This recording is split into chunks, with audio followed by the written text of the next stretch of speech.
Genki desu ka, people. Welcome to another episode of Behind the Anime Podcast. You're with me, your host, RJ Resham. And उम्मीद है last podcast आपको बहुत पसंद आया होगा, जिसमें हमने official Hindi voice of Chichi and pan नीशमा चिंबुरकर ma'am के साथ ढेर सारी बातें की।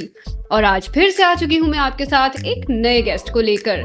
लेकिन उससे पहले कुछ ही दिन पहले एक बहुत ही दुखद खबर मिली है, जिसकी वजह से पूरी ड्रैगन बॉल कम्युनिटी या कहीं की एनिमे कम्युनिटी बहुत ही ज़्यादा सैड है। ड्रैगन बॉल के creator the legend Akira Toriyama sir 68 years की एज में हमें छोड़कर चले गए। तो बिहाइंड द एनिमे की तरफ से मैं उन्हें बहुत सारा थैंक यू बोलना चाहती हूँ। थैंक यू सर, आपके इनक्रेडिबल वर्क के लिए। आपने कई जिंदगियों को गोकू के रूप में एक इंस्पिरेशन दिया। आपने ड्रैगन बॉल से हमारी लाइफ में हमें मोटिवेशन दिया। मैं जानती हूँ आज आप हमारे साथ नहीं है, पर आप हमारे दिलों में हमेशा जिंदा रहेंगे, हमेशा हमारे साथ रहेंगे अपनी कला के जरिए।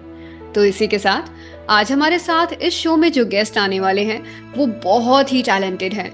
जी हाँ, उन्हें आपने नारुतो में सुना है, गेम ऑफ थ्रोन्स में सुना है, Dragon Ball Z, Dragon Ball Super, Dragon Ball Z Kai and Dragon Ball Super Super Hero में भी सुना है। तो कौन है वो? जी हाँ, वो है बहुत ही हम्बल एंड वंडरफुल पर्सनालिटी, हमारे Trunks and future Trunks, one and only Anshul Saxena.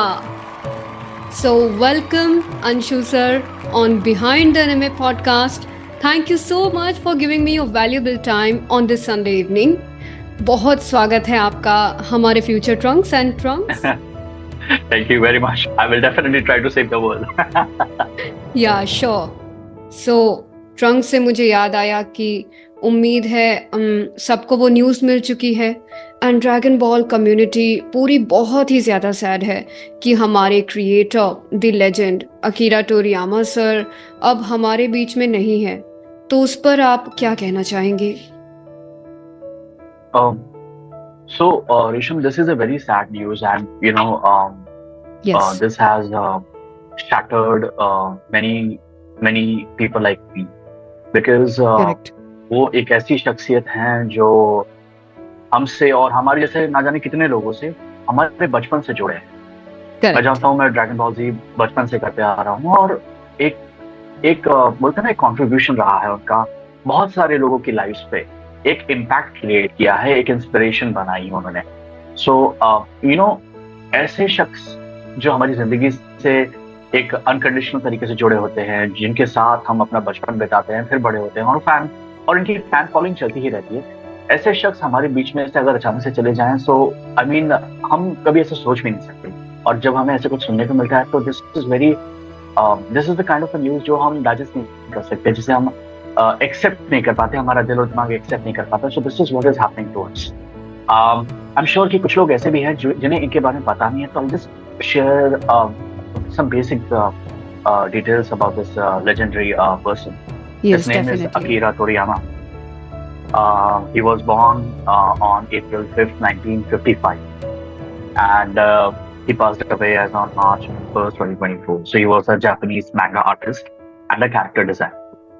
So Correct. he first achieved his mainstream recognition for creating the popular manga series called Dr. Slump, before he went on to create the Dragon. So he also acted as character designer for several popular video games, such as Dragon Quest series, if you know Chrono Trigger and Blue Dragon. Our legendary Akira Toriyama is also regarded as one of the most important authors in the history of manga, as his work has been highly influential and popular as well, particularly for Dragon Ball Z, Dragon Ball other versions as well that we have for Dragon Ball. Which many manga artists cite as a source of inspiration. So, you can understand that he has been such a source of inspiration. He is someone who is the founder of the manga, animation, or even manga. He's the main manga artist, I would say.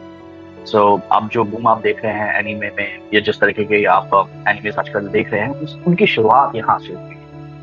So this has been a setback, and I mean, उन्होंने इस तरह का impact हमारी जिंदगी में बनाया है कि वो हमारे दिलो दिमाग में हमेशा रहेंगे।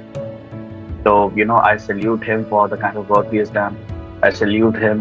I salute him, and we love him for the kind of person he is and the impact he has made to our lives. So, yes actually, और वो हमारे दिलों में हमेशा जिंदा रहेंगे। जब हमें एनिमे का मतलब भी नहीं पता था मेरे जैसे लोगों को, तब उन्होंने मुझे मेरी लाइफ में मुझे मेरी लाइफ में सबसे बड़ी इंस्पिरेशन मिली, वो है गोकू। तो he's an inspiration to me also. Yes Particularly Goku as a character is an inspiration because जब हम उसे रिकॉर्ड करते हैं हिंदी में, वो जो एक एनर्जी क्रिएट होती है, not just in the anime, but जब हम रिकॉर्ड करते हैं तो उस स्टूडियो में एक एनर्जी, एक वाइब जो क्रिएट होती है, दैट इज अ वेरी बहुत ही पावरफुल वाइब होती है, बहुत ही पॉजिटिव वाइब होती है, और कुछ कर गुजरने वाली वाइब होती है. So yeah definitely he is an inspiration to me in many veg.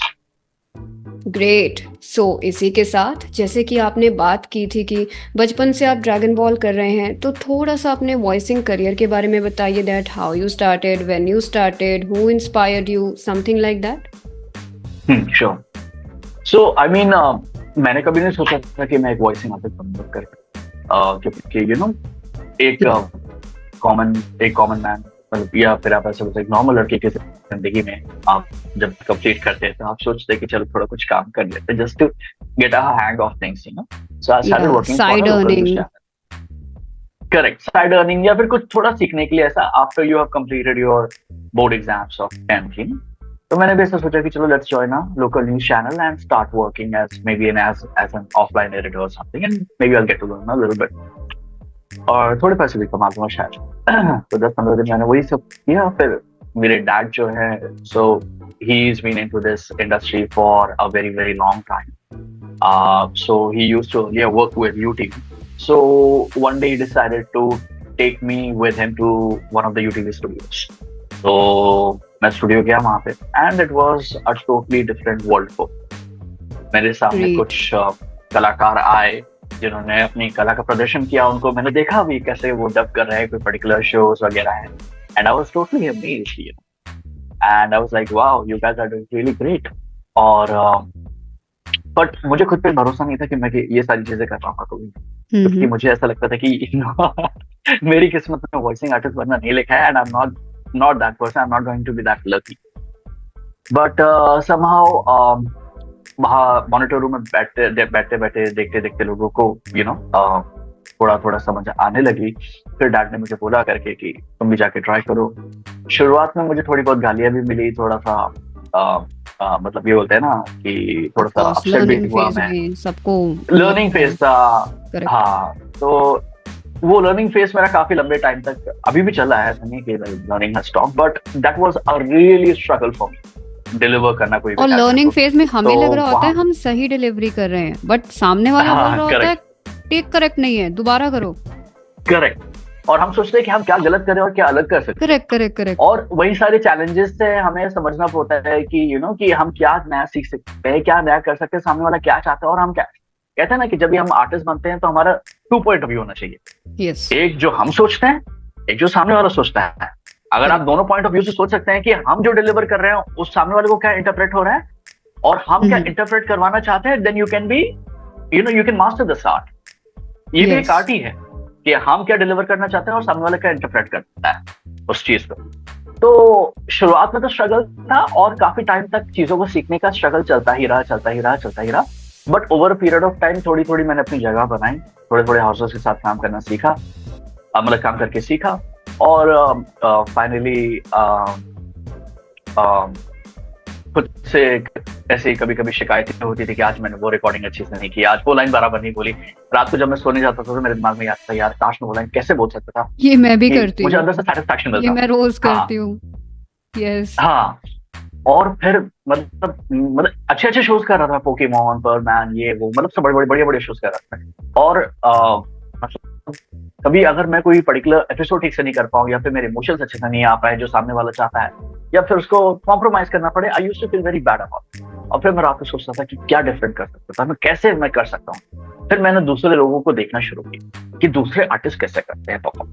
क्योंकि देखिए, आप आर्टिस्ट नए हो या पुराने हो, हर एक के पास एक अलग यूनिक स्टाइल होता है, ठीक है. yes. जैसे कि रेशम, ठीक है, रेशम का एक अलग स्टाइल है करने का। अगर आज मैं रेशम को देख रहा हूँ कि रेशम कैसे डिलीवर करती है, तो मैं रेशम से भी सीख सकता हूँ कि रेशम की करेक्ट। डिलीवर करने की स्टाइल ये है, रेशम इस चीज पे ऐसे करती है, तो उसकी कुछ अच्छी क्वालिटीज मैं अपने अंदर भी ले सकता हूँ, जो मैं अपनी आर्ट में इंक्लूड करके उसको डिलीवर कर सकता हूँ किसी तक। So I mean this is right. The thing. ऐसा नहीं है कि कोई बहुत अच्छा है और या मैं किसी को रैंक नहीं कर रहा हूँ, बट अगर आप हर किसी इंसान से कुछ कुछ सीखेंगे ना, तो आप बहुत ही बेहतरीन कलाकार बन सकते हैं। मेरा मेरा मानना ये है। हर कुछ सीख तो के उनकी लर्निंग्स लेके एक अपना स्टाइल, यूनिक स्टाइल डेवलप करके हाँ जी, we can move develop ahead. करके, हाँ बिल्कुल। यस। और ये लर्निंग प्रोसेस में कभी रुकना नहीं चाहिए। ये लर्निंग प्रोसेस हमेशा हमेशा चलता रहना चाहिए। ऐसा कभी नहीं सोचना चाहिए कि अब I can do all the characters whatever you throw at me. No, कुछ हो यस, सकता है क्योंकि जो आपको। अब जैसे मैं एड्स करती हूँ तो एड्स में तो हर थोड़ी टाइम के बाद ही बदल जाता है। पहले सिंग सॉन्ग था, 10 साल पहले देखे तो सिंग सॉन्ग था, और अभी बिल्कुल ही कन्वर्सेशन है, एकदम स्ट्रेट फॉरवर्ड ऐड होती है, जोमेटो पर पाएं इंस्टेंट डिलीवरी, ऐसा बोल के निकल गए। Absolutely, absolutely. अब आप देखिए डबिंग का भी पहले पहले किस तरह से डबिंग होती थी और अब किस तरह से डबिंग होती है। अब जैसे अगर हम एनिमेशन वगैरह की बात करें, तो काफी लोग ये चाहते हैं कि उसको एनिमेटेड स्टाइल ना रखे, उसको नेचुरल फ्लेवर दिया जाए, उसको नेचुरली बोला जाए। आप नेटफ्लिक्स या प्राइम वीडियो के शोज अगर आप देखेंगे, तो आप यस। देखेंगे कि मतलब उसको कितने ही अच्छी तरीके से डब किया जा रहा है, कितने नेचुरल स्टाइल में डब किया जा रहा है। हम उसको डब डब साउंड करने नहीं देना चाहते हैं। As a result of which studios में आज बूम माइक अवेलेबल है, so that you can sound more natural to the character, ताकि जब ये सुनने वाली ऑडियंस सुने। देखिए, एक डिफरेंस जरूर रहता है जो भी ओरिजिनल रहता है और जो भी डब वर्जन रहता है।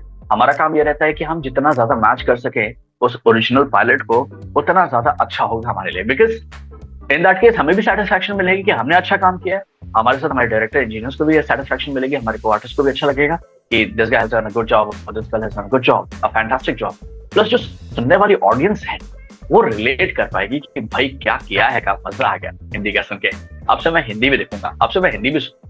तो दैट इज द थिंग। और मतलब मेरा तो यही प्रयास रहता है कि कोई भी शो हो या कोई भी पर्टिकुलर चीज में डब करूँ, कोई भी कंटेंट, उसको ऐसे डब करना चाहिए कि अगर आप लैंग्वेज चेंज करते हैं, कोई भी particular language, English to Hindi या फिर लेट्स से पंजाबी और maybe any other language, you should be able to get the flavour जो पायलट में है, ओरिजिनल पायलट में है, या फिर उससे भी बेहतर। Yes, correct. एंड मैंने आपकी जो पूरी वेब सीरीज अब तक देखी है वो है फर्जी। ओ माय गॉड, वो इंग्लिश डब थी, बट स्टिल मैं, क्योंकि मेरी एक आदत है, अगर मैं कुछ देखूँ तो मैं उसे स्टडी कर रही होती हूँ। तो हिंदी का पायलट चलाऊंगी, देन इंग्लिश का पायलट चलाऊंगी, देन उनको कंपेयर करूंगी, and the dubbing was so bang on. वो सीरीज कम से कम मैंने एक बार कंप्लीट की होगी। संडे को डाउनलोड की, संडे को पूरी खत्म कर दी, एंड देन वापस रिवाइंड करके उसको मैंने देखा। Thank you so much. तो इस सीरीज के पीछे ना रेशम बहुत मेहनत की है। मैंने दानिश ने, जो मेरा डायरेक्टर हैं और इंजीनियर भी रहे हैं शो के लिए, और साथ राइट। में अशीम सर भी थे, यस, उनकी वाइफ भी थी। फ्रॉम तो आराधना हम स्टूडियोज। सब एब्सोल्युटली आराधना। तो मतलब हम सब लोगों ने मिलकर, हमने कोई जल्दी नहीं की, हमने कोई जल्दबाजी नहीं की इसको डब करने के लिए। हमने इनफैक्ट अपनी पूरी कोशिश की है कि हम कैसे वो नेचुरल फ्लेवर रिटेन कर सकें उस कैरेक्टर का, क्योंकि वो शो ही खुद में एक बहुत ही बढ़िया शो है, और उसको इंग्लिश में करेक्ट। डब करना एक चैलेंज है। और मतलब उसको वही फ्लेवर वापस से देना, फर्जी वाला, और वही कैरेक्टर का फ्लेवर देना, it was not an easy thing. तो हम लोगों ने काफी चीजों को वर्कआउट किया कि ये लाइन को कैसे बोले, इसमें क्या ऐड करें, क्या निकालें, क्या क्या टेंशन वाला फीलिंग होना चाहिए, क्या रिलैक्स फीलिंग होना चाहिए, क्या बिंदास फीलिंग होना चाहिए, क्या आई डोंट केयर वाला फीलिंग होना चाहिए। तो वो सारी चीजों पर हमने बहुत सारा ध्यान दिया है, काफी सारे सेशंस किए हैं उस शो को कंप्लीट करने के लिए। And I am really happy, जैसे कि जब हम ये ऐसे काम करते हैं और जब हमारा काम हमारी सेटिस्फैक्शन से होता है, तो हमें अंदर से खुशी होती है कि भाई हम अच्छा काम कर रहे हैं, और यस। अच्छा काम करके निकलते हैं तभी लोगों को अच्छा लगता है। और जब आपको बाहर से बोलते हैं, जैसे कि तुमने मुझे बताया कि तुम्हें अच्छा लगा काम, so I am thankful to you कि तुमने टाइम निकाला वो शो को देखने के लिए, उन चीजों को कंपेयर करने के लिए। और because it is again a time taking thing. तो थैंक यू सो मच रेशम कि तुमने टाइम निकाला उन चीजों को कंपेयर करने के लिए, तुम्हें काम अच्छा लगा।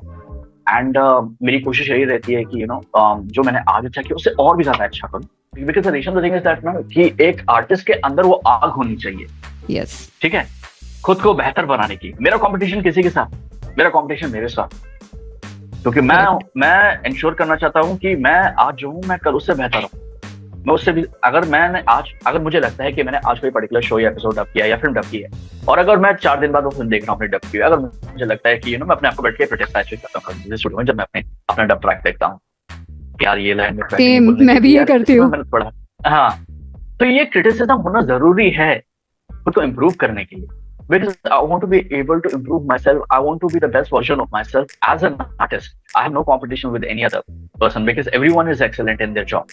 I just want to excel in what I am doing. That's it. And entertain. उसमें मुझे खुशी मिलती है। Correct, thank you so much. तो अभी हम आते हैं ड्रैगन बॉल पे। सो आप बताइए कि ड्रैगन बॉल का फर्स्ट ऑडिशन जब आप 2006-7 में उसे डब कर रहे थे, वो कैसे आया आपके पास, ट्रॉन्क्स? ड्रैगन बॉल जब सबसे पहले ऑडिशन हुआ, तो मुझे याद है that time I was in college, ठीक है, एंड जहाँ तक मुझे याद आ रहा है, Anita ji, Shawn sir, yes, Shawn जानती सर। होगी तुम। Yes yes, of course. Yeah, and Mukesh Pandey ji, I yes think yes yes. ये तीनों मिलके करवा रहे थे Dragon Ball, and I believe they had called me for auditioning for this character called Trunks. Trunks छोटा बच्चा था तभी, और मैं भी मतलब इतना बड़ा नहीं था, I was also in college, बहुत ही यंग वॉइस थी, तो they called me to do this character, and उसके पहले मैंने उनके पास एक सीरीज का कंप्लीट की थी, वो भी उसमें एक नटखट बच्चा था जिसका मैंने कैरेक्टर किया था, तो मुझे दिखाया कि ये कैरेक्टर है and this is the voice, and I thought I will be able to match this voice and do the justice, and उन्होंने मुझे इसलिए बुलाया था बिकॉज ट्रंक्स की एनर्जी तुम्हें पता है यहाँ पे रहती है, और मेरा एनर्जी लेवल भी टचवुड यहाँ पे रहता है। So, they wanted an artist जिसका एनर्जी लेवल यहाँ पे हो, तो उन्होंने मुझे बोला, एंड उन्होंने ऑडिशन लिया, एंड मैंने परफेक्टली ऑडिशन दिया, match the energy levels and everything, and a few days later I got to know कि भाई I have been approved for that ball, and तभी मुझे पता नहीं था कि ये शो क्या है एंड व्हाट इज। मुझे लग रहा है तभी किसी को भी नहीं पता था कि ये शो क्या है, वो 17 इयर्स के बाद पता चला जब फैंस ने लिखा कार्टून नेटवर्क को मेल्स एंड कमेंट्स कि we want Dragon Ball Super back. Correct correct correct correct. So I mean उसके पीछे भी काफी लोगों का कंट्रीब्यूशन रहा है, स्पेशली अंकुर जावेरी सर का काफी बड़ा कंट्रीब्यूशन रहा है, और डेफिनेटली चैनल का भी बहुत बड़ा कंट्रीब्यूशन, फैंस का भी बहुत बड़ा contribution, because they wanted that show back, and as a result of which Dragon Ball वापस आया। एक्चुअली हो क्या रहा था कि फैंस जो थे वो आउटसाइड से सपोर्ट कर रहे थे, पुश कर रहे थे, एंड अंकुर जी, नेशमा मैम, ये शॉन सर, अभिषेक सर, ये लोग इनसाइड से पुश कर रहे थे, और मैं इधर अवेयरनेस फैला रही थी आपको बोल के, सर वीडियो दे दो, सर दिवाली सर वीडियो दे दो, सर न्यू ईयर वीडियो दे दो, so that we can like fans को हम बता सकें कि आप ही आर्टिस्ट से प्यार नहीं करते, सी आर्टिस्ट भी आपके लिए प्यार के लिए वापस आए हैं, और सब वापस आए भी, आप आए, गोहान, संचित जी आए, प्रसाद जी आए, and everybody is back, so happy यार, so happy that show is that. So उसमें आपको वापस मिला ट्रंक्स, एंड फ्यूचर ट्रंक्स भी किया आपने, तो वो कैसा मोमेंट था आपके लिए? नॉस्टैल्जिया फील हुआ होगा? बहुत ज्यादा, मतलब बहुत ज्यादा, क्योंकि कैसा था कि मुझे इंस्टाग्राम पे मैसेजेस आते थे लोगों के, sir please I am waiting for Trunks, I am waiting for future Trunks, I am waiting, और भर भर के मैसेजेस आते थे, और मैंने वो स्क्रीनशॉट निकाल के राजेश जी को भेजा, you know they wanting me as Trunks and future Trunks, तो उन्होंने बोला ठीक है, I will call you soon for this. तो जब मुझे मौका मिला करने के लिए वापस से ड्रैगन बॉल, और उस टाइम ड्रैगन बॉल में छोटा ट्रंक्स भी था और फ्यूचर ट्रंक्स भी था, yes, black Goku arc. Future Trunks ने तो जो ही, करेक्ट, और फ्यूचर ट्रंक्स ने तो जो धमाल किया है, कुछ लोगों ने तो मुझे उसके मतलब पूरा बोलते हैं ना वीडियो का ये निकाल के भेजा है, and I put it on Instagram as well, जहाँ पे वो पूरे सीन्स हैं जहाँ पर he is yelling with full power and energy and सब चीजें, एंड फ्यूचर ट्रंक्स ही नहीं, आपने कमाल किया, यू लिटरली आपने वो कैरेक्टर में ना लाइव डाल दी थी, क्योंकि मैं देख रही हूँ, मैंने कहा यार बहुत ही बढ़िया कैरेक्टर अब था वो। अगर गोकू के बाद मेरा और कोई फेवरेट है ना, तो वो it's always been future Trunks. Ankur sir और मेरे बीच में यही है, मतलब एक चीज जो हम लोग बहुत ही कॉमनली मैच करते हैं वो हमारी एनर्जी लेवल्स है। एनर्जी क्योंकि लेवल जब भी है। मैं एंटर करता हूँ स्टूडियो में तो वो बाहर निकलता है and he is like bro my voice is gone and cracking. I was yelling for 2 hours. So I told him, कोई बात नहीं, you have the same energy level as mine. Just sit down for 15 minutes, have a cup of coffee or tea, and you'll be fine for the next recording. So I correct. used to tell him that. And then But आप touch wood, जाके मैं तुम्हें नहीं छोड़ू, future Trunks is like. हाँ, और मतलब है, हमारी एनर्जी है, एनर्जी लेवल्स हैं वो वाले, तभी यस। मतलब वी लाइक डूइंग दैट, और एनर्जी लेवल्स परमिट करते हैं उस कॉम्बिनेशन को मैच करने के लिए। So we really love doing ऐसे ऐसे सीन्स आते हैं जहाँ पे बहुत ही ड्रामेटिक फाइट होती है, जहाँ पे काफी टेम्पो इस लेवल पे होता है, तो आई रियली लव डूइंग। और वो दिख भी रहा था कितने दिल से काम किया गया है। तो मेरा नेक्स्ट क्वेश्चन भी वही था कि लाइक आपका कोई इमोशनल सीन जो आपको याद आ रहा हो कि फ्यूचर ट्रंक्स को डब करते वक्त आपको लगा यार ये सीन करते करते मैं भी इमोशनल हो गया हूँ, वैसे टाइप्स का कोई सीन? तो एक सीन था जहाँ पे वेजिटा जो कि ट्रंक्स के फादर हैं, यस सो उनको मार दिया जाता है। Yes You remember that scene? Yes I remember So that that scene in was the Dragon time. Ball Z Kai dub कर रहे थे आप, Correct, एंड वो correct, सेल सागा का correct, टाइम था। correct. So that was a very emotional moment for me.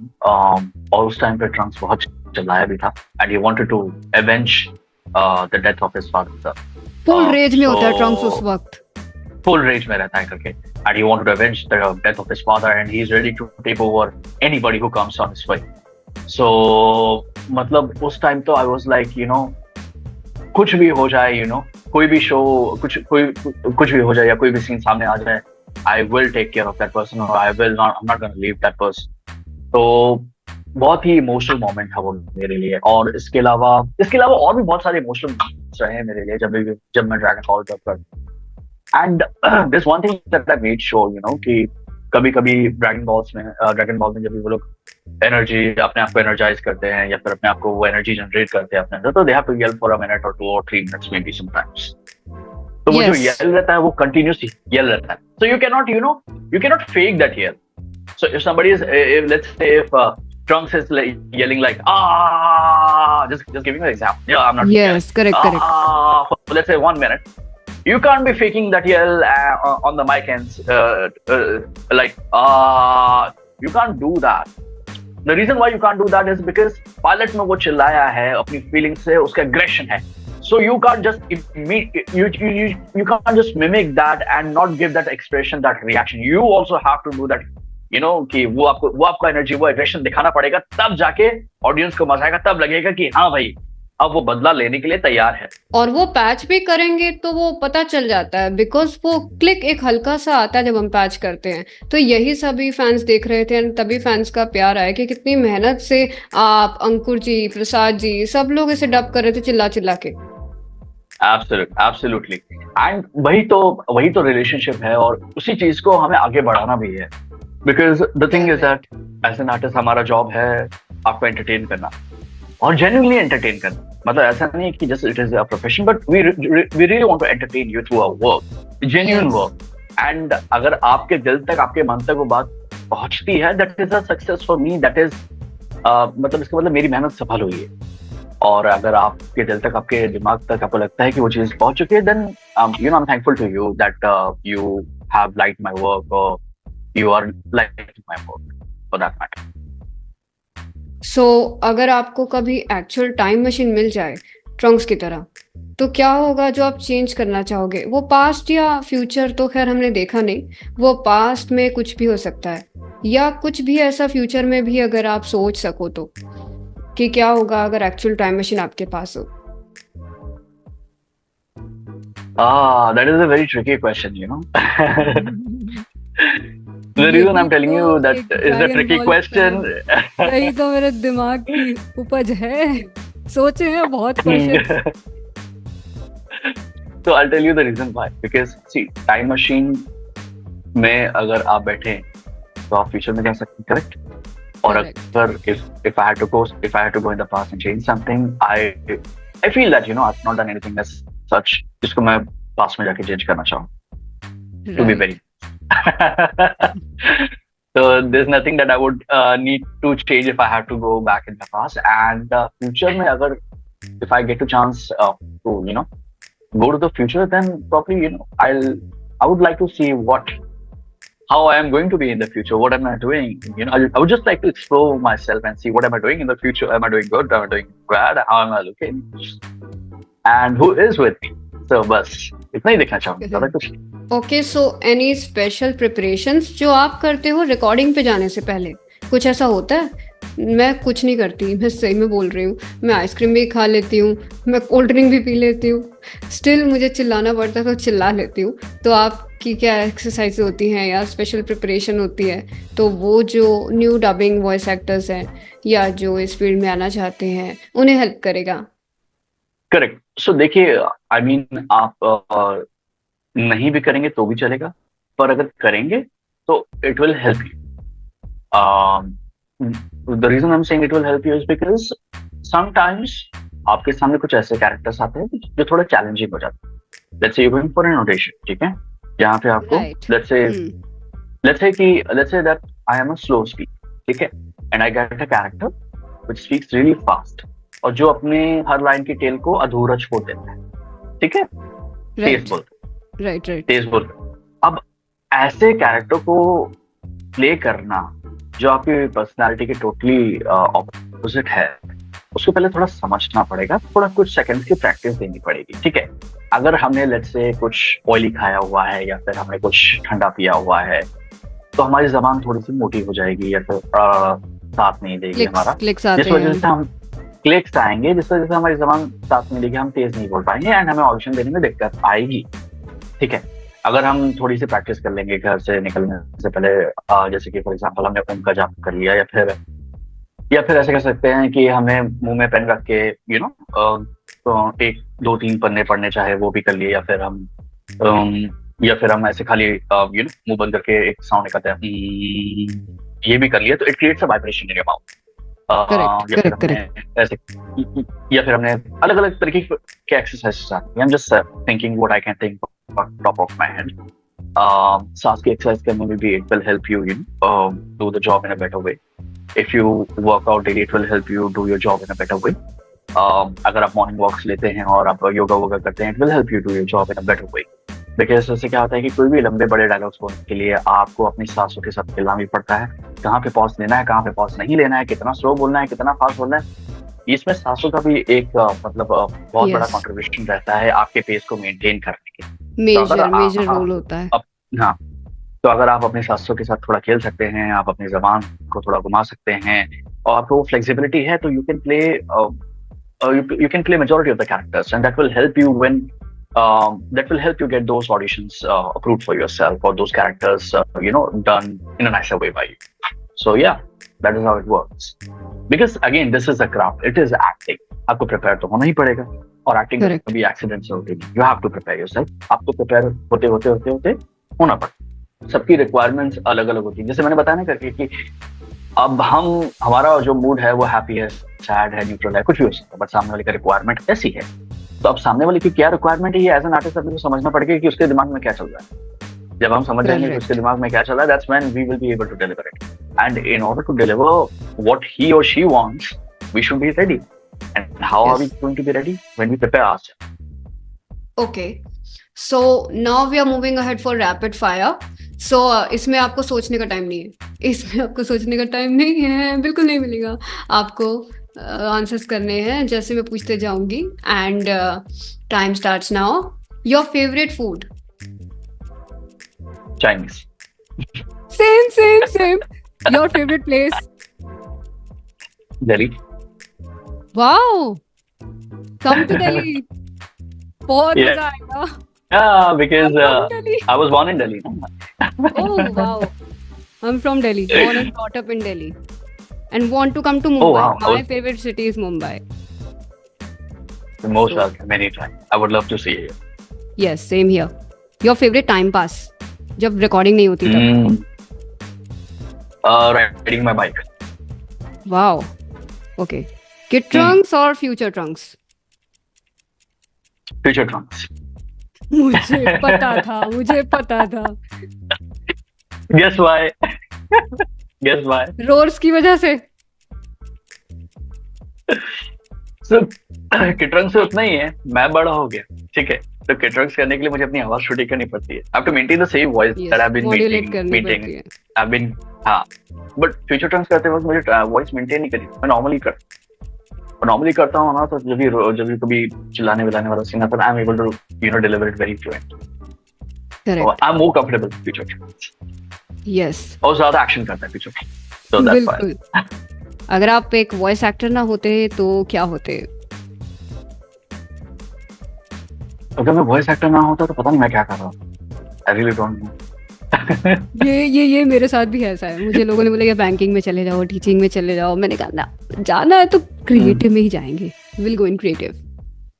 So guys, now we are moving to last question and last segment of this podcast. आपका कोई favourite future Trunks का dialogue सारे fans के लिए? Just let me think. एक dialogue है favourite मेरा future Trump's का, जो वो बोलता है, शायद मैं पापी हूं लेकिन मुझे परवाह नहीं है, इस दुनिया को बचाने के लिए मुझे जो करना होगा मैं करूंगा। So this is one of my favorite lines. Oh my god, goosebumps. Actually goosebumps. Thank you so much for your valuable time on my podcast. Sure. And no worries. वो भी ड्रैगन बॉल्स फैंस के लिए आपने इतना time निकाला और इतनी अच्छी बातें की।